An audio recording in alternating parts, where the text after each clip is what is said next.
दिग्गज क्रिकेटपटू भारतरत्न सचिन तेंडुलकरांच्या सुरक्षेसाठी तैनात असलेल्या SRPF जवानाने जळगाव खान्देश येथील त्याच्या वडिलोपार्जित घरी आत्महत्या केली। 14 मे रोजी रात्री उशिरा ही घटना घडल्याचे अधिकाऱ्यांनी सांगितले। मृत सैनिकाची ओळख प्रकाश कापडे असून तो 8 दिवसापूर्वीच रजेवर गावी गेला होता।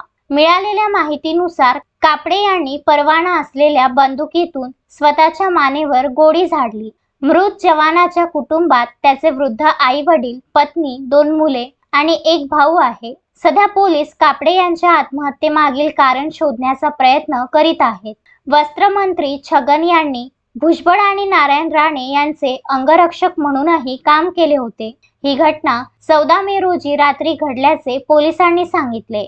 त्याच्या आत्महत्येचे कारण शोधले जात आहे। सरकारी पोलीस राखीव दलात त्यांची नियुक्ती झाली होती। प्राथमिक तपासात हे प्रकरण कापडे यांच्या वैयक्तिक कारणास्तव आत्महत्या केली असल्याचे समोर आले आहे।